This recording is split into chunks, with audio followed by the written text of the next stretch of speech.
4, 3, 2, 1.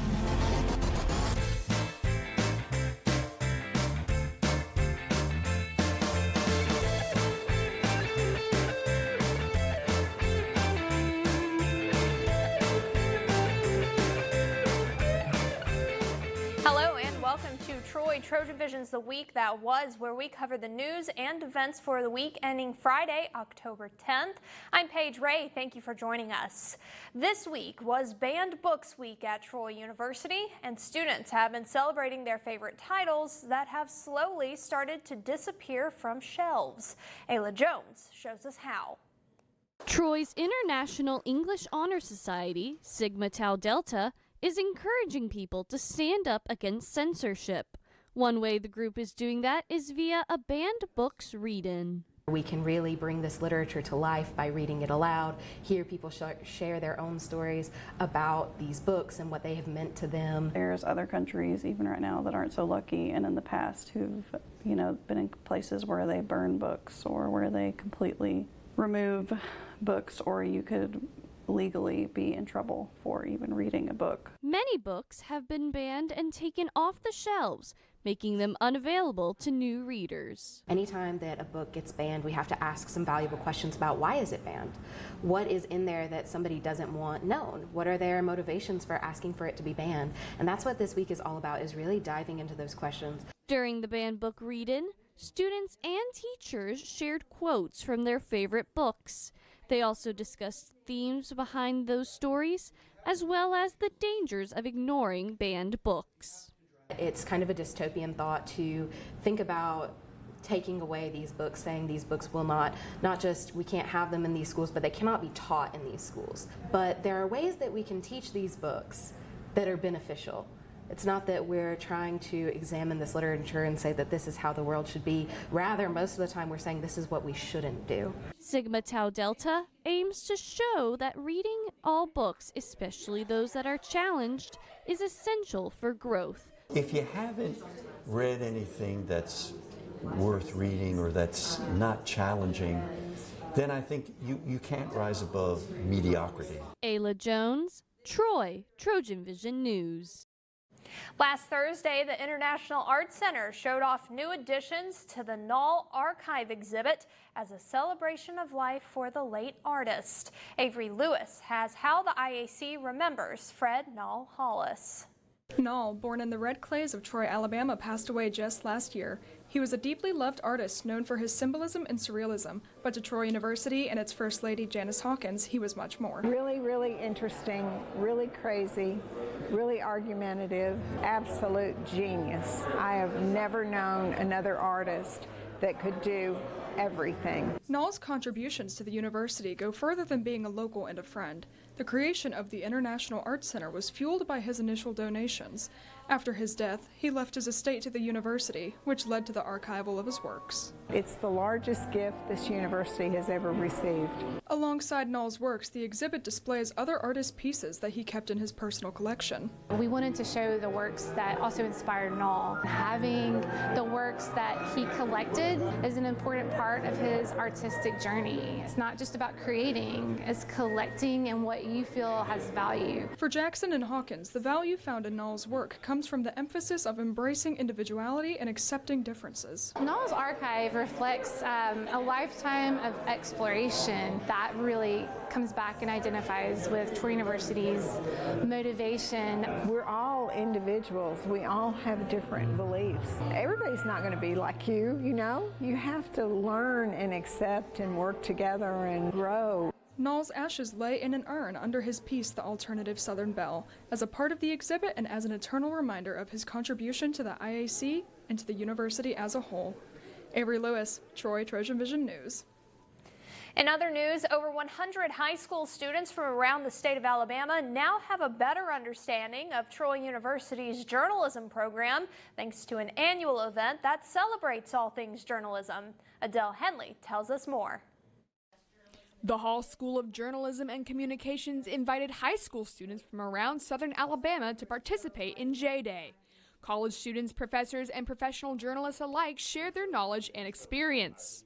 It is a great recruitment tool here at Troy University. I cannot tell you how many students I have had in my classes that have said, Dr. East, I came here because of J-Day, or I want to be a J-Day ambassador because I was here when I was a high school student. Students attended workshops where they learned the ins and outs of being a journalist, techniques behind design and photography, interviewing, and hands-on experience with the programs at Troy. Students even got to participate in mock broadcasts in the TrojanVision studio. One student, Haley Huss, got to anchor at TrojanVision's news desk. I heard about it through my school, and I saw it as a great opportunity to learn more about the field I want to work in. It's been really exciting and a little nerve-wracking, but it's so great to just try something new and continue learning. Advisors and student staff from TrojanVision, the Metropolitan, and the Palladium also spoke to students about pursuing student media. They get to come here, they get to see the facilities that we have, our state-of-the-art broadcast system, the amazing yearbook staff that we have, our amazing newspaper with the Metropolitan, and they get really excited about being ethical and telling fantastic stories to people. Over 250 students from 8 different high schools learned from Troy's journalism staff. Awards for broadcast, yearbook, and multimedia were also given to recipients. Adele Henley, Troy, TrojanVision News. The Hall School of Journalism has held J-Day for over a decade and plans to continue doing so in the coming years, connecting students through the power of telling stories. Still to come on Troy TrojanVision's The Week That Was, an annual festival celebrates a traditional Chinese holiday. We'll take you to Troy Celebration when we return. Ambition to make a difference. It takes something real. It takes real work, breakthroughs and push-throughs, and an opportunity that changes everything. It takes real vision that shapes leaders, and real support that empowers you in all ways. It takes that real defining moment. That moment you could have stopped, but you didn't. It takes the real you. Becoming who you were meant to be, discovering who you've always been. So everything you learn here prepares you to lead out there, to spark change, to build legacies, to make a real difference. Troy University. Always real, always Troy.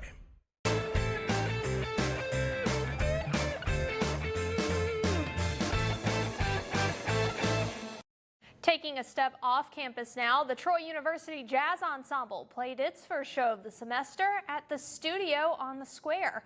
Ty Davidson takes us there.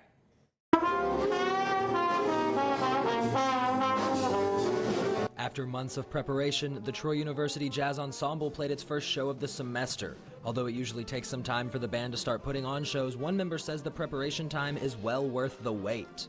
I think it's like more time to cook in the oven, you know? When you have a lot of these tunes or collegiate level, professional level, it takes a longer time to prepare them, right? So you just gotta make sure you feel good about them before you go in. It was rusty, but once you got in the groove, it felt good.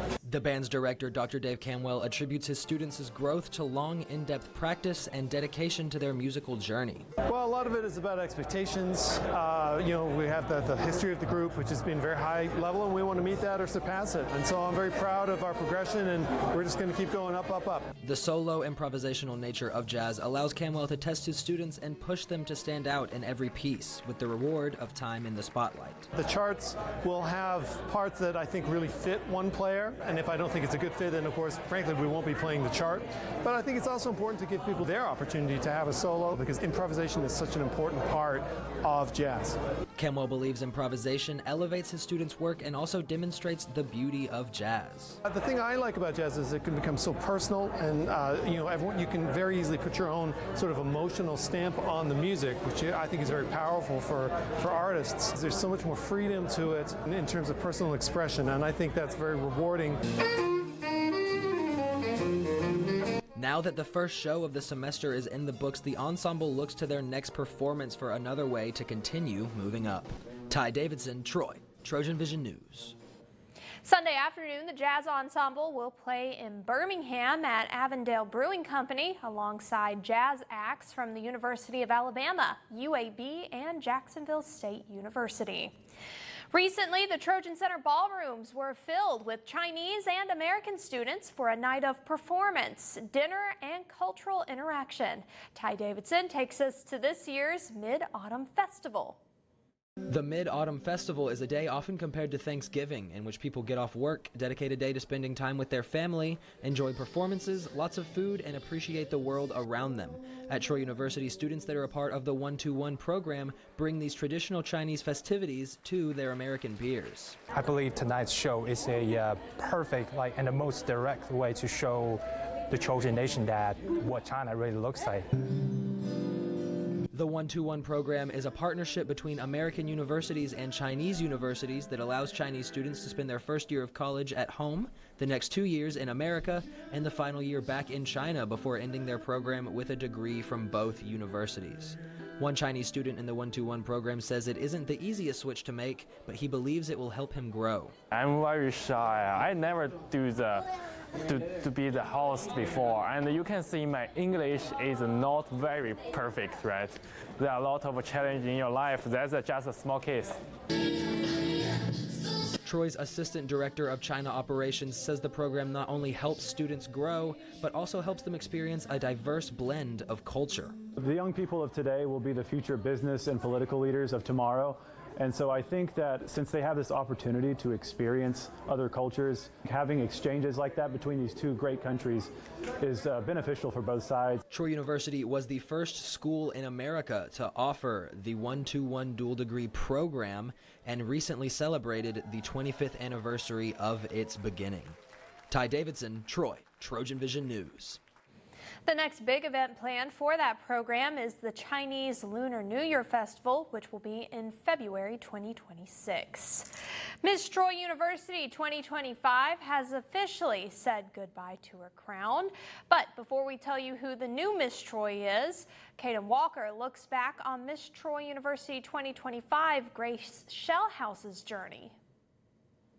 Grace has spent the past 8 months representing the Trojan spirit on and off campus, from reading books to local school children to attending community events across the state. I think one of my favorites was when I threw the first pitch at the baseball game. That was super fun and just kind of lighthearted. But I also recently got to be presented at the football game against South Alabama, and that was just such a great culmination of all of my appearances, events, and my time at Miss Troy University. Now standing once again on the same stage where her journey began. I was so nervous last year, just so nervous. I wanted to win so bad. I wanted to be Miss Troy. Once I got crowned, I remember just thinking to myself, no way this is happening. I worked so hard for this, so hard for this. You step forward and you wave and everybody's cheering for you. I remember thinking to myself, I don't know what I'm doing. Do I step forward? Who do I wave at? Now, a message to her fellow Trojans. This has been the best 8 months ever, and when I came to Troy, I didn't have a lot of self-confidence at all. And the people of Troy saw something in me that I didn't see in myself. And I've just been so honored to serve the university. It's just been so much fun. So I guess all I could say is thank you so much, and I hope that you treat the next girl just as well as you treated me. The new Miss Troy University, Anna Grace Tucker, was crowned Thursday night. We'll introduce you to her next week. Coming up on Troy TrojanVision's The Week That Was, a beloved football coach is honored in front of thousands of fans. Stay tuned, that story is on its way.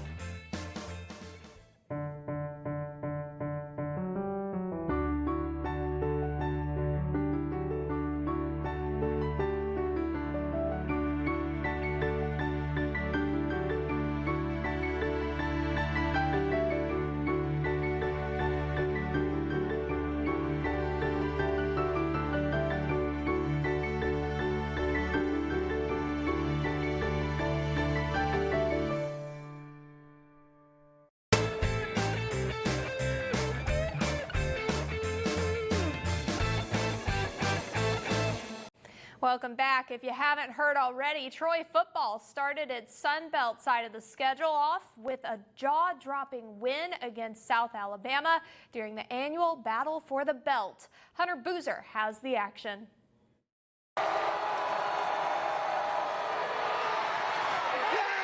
Troy has reclaimed the belt from South Alabama after the Trojans won in overtime 31-24.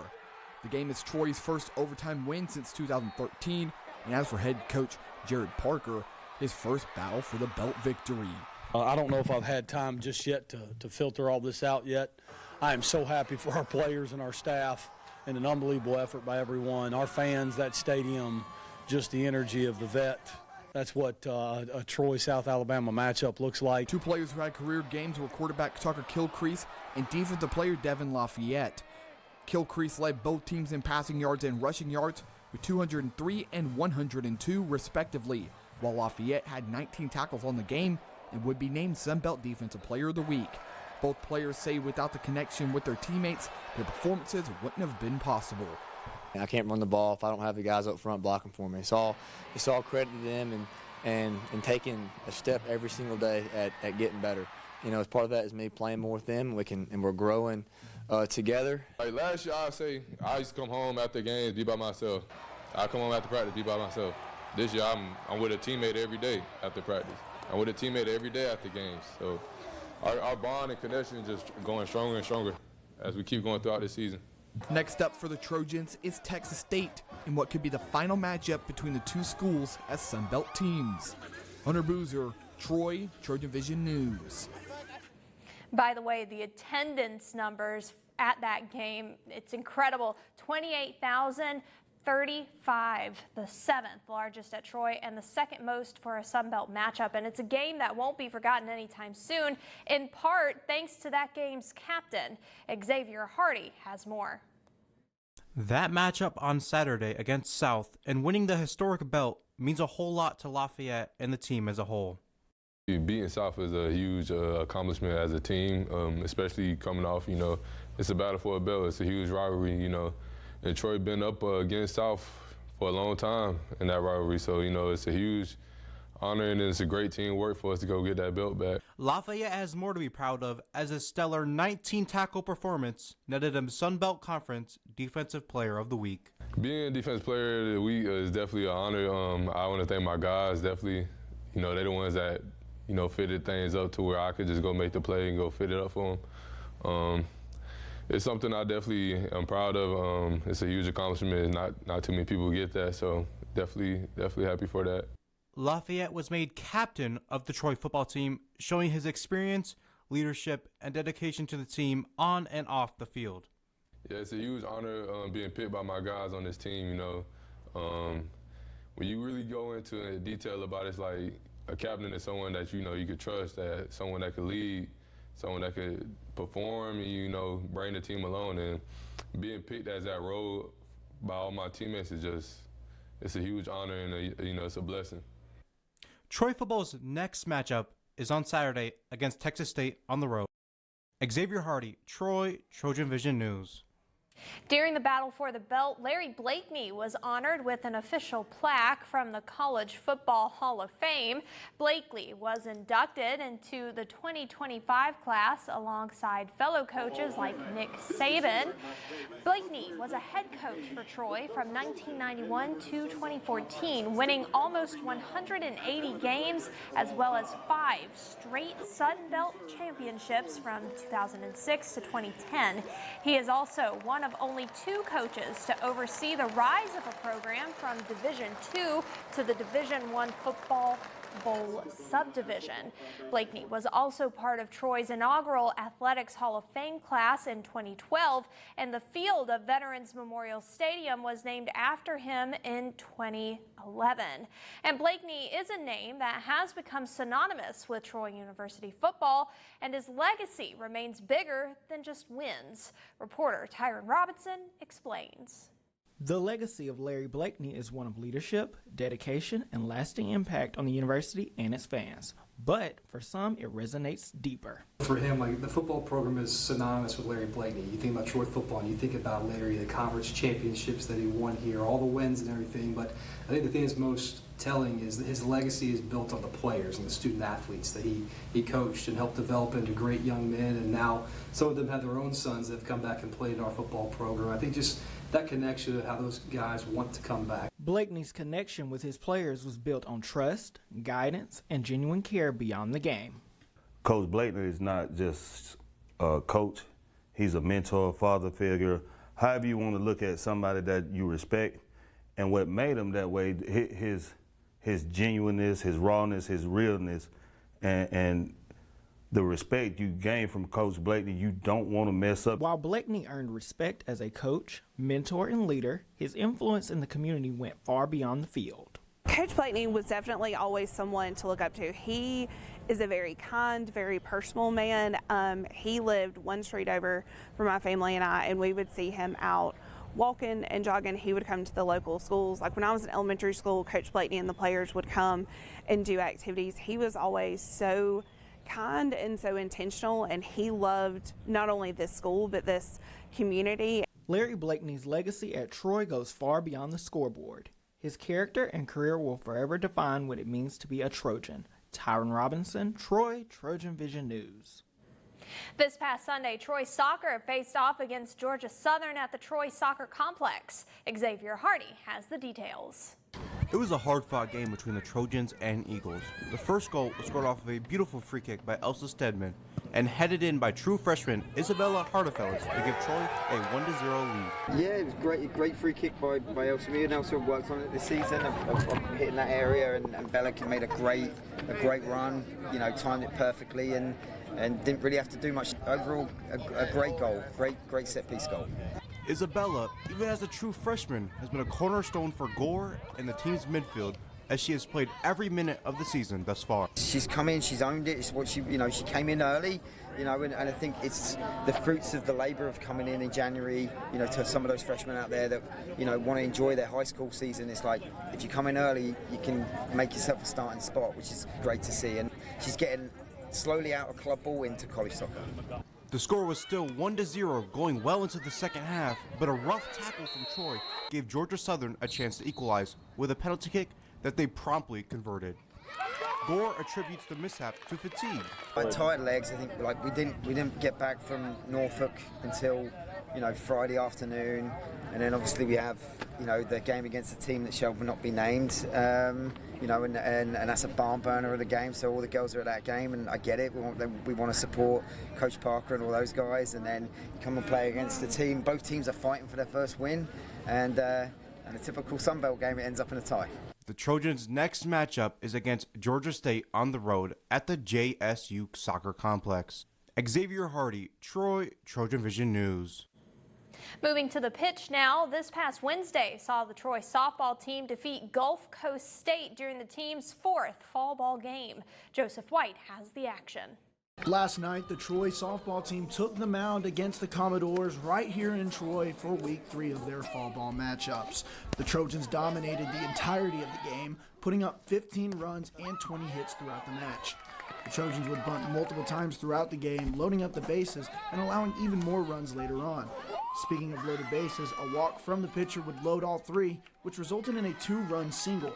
Head coach Eric Newell had this to say about their offense's performance. Total team effort. Our offense showed up. I thought small ball was really exciting today. Stole a lot of bases, a lot of bunts. Troy's defense also kept the same momentum the offense had, only allowing 2 hits the entire game and shutting out Gulf Coast. Esme Ames would contribute to this, striking out multiple batters throughout the match in all 10 innings. Defensively played pretty well, and then our pitchers pitched a shutout, 10-inning shutout, so that's a good thing. Every day we're just trying to improve on the next day. So defense did show out today. Both our outfielders, our infielders, everybody was looking good today. The Troy softball team will be back in the dugout for 4 more games of fall ball, which will be held here at the Troy softball complex. Joseph White, Troy, TrojanVision News. Next on Trojan Vision's The Week That Was, a famous artist is on his way to the Wiregrass area this weekend. We have what you need to know right after the break, so stay tuned.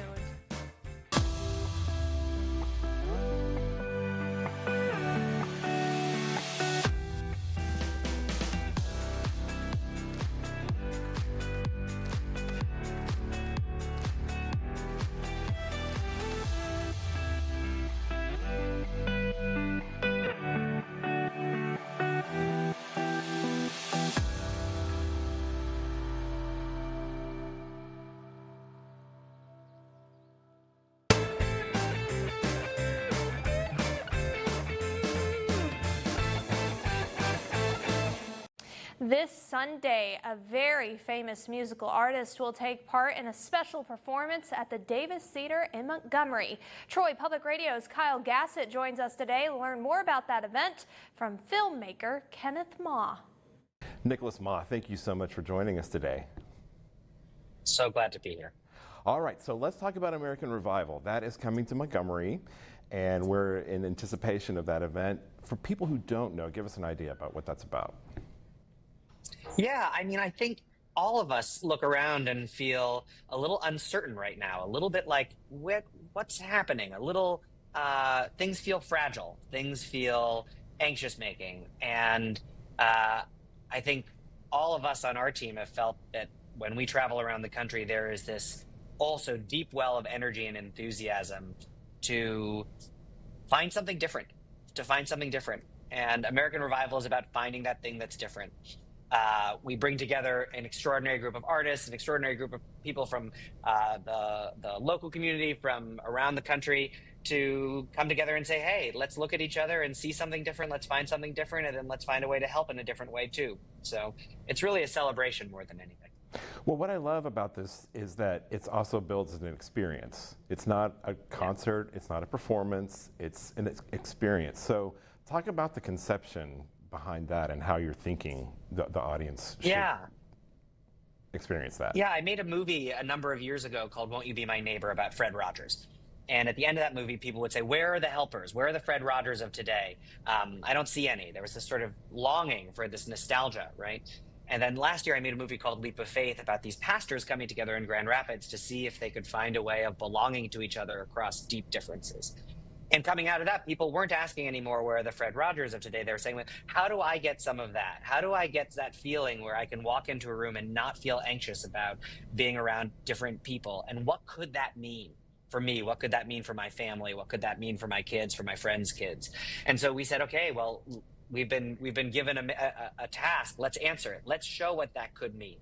So we're bringing people together for an experience over multiple days. It begins with sort of this revival experience where there's really a call to personal action to say, hey, how can I demonstrate that who I am and what I do matters?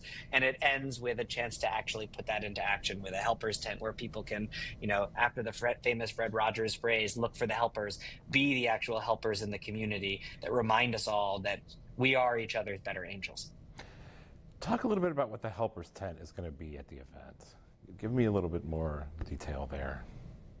Yeah, so the revival kicks off on Sunday at 4 p.m. and then the helpers tent is the next day.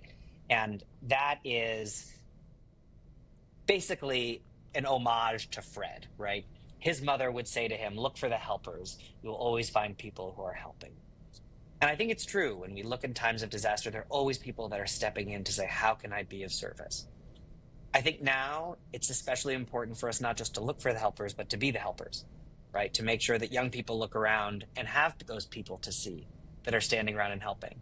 And it can feel exhausting right now to know, how can I do that? It cannot feel joyful. It can feel like another obligation, another drain. But when we come together and we celebrate those people, we celebrate the people that are standing up to help, we participate and become those people that are standing up to help, we realize that it restores us as well, right? That's actually the people that we want to be. Those are the people we want our children to see. We want our children to see us as the people who stand up and say, you know what? Let me help you out. Let me help you across the street. Let me help you up the stairs. Let me grab your groceries for you. Let me do what I can in those small moments to assert that the fabric that holds us together is sturdy and firm and beautiful. Nicholas Ma, thank you so much for your time today, for American Revival, and for your latest film projects as well. Thank you so much. Thanks, Kyle. We're on Instagram at AmericanRevival.us. You can find us all over the place, and we can't wait to be with you in a couple weeks. And that's all the time we have for Trojan Vision's The Week That Was. To see what's happening on a daily basis, tune in to Troy Trojan Vision News at 5, 6:30, and 10:30 Monday through Friday. Also, visit our website. Until we see you again, we hope you have a great weekend and a very good week.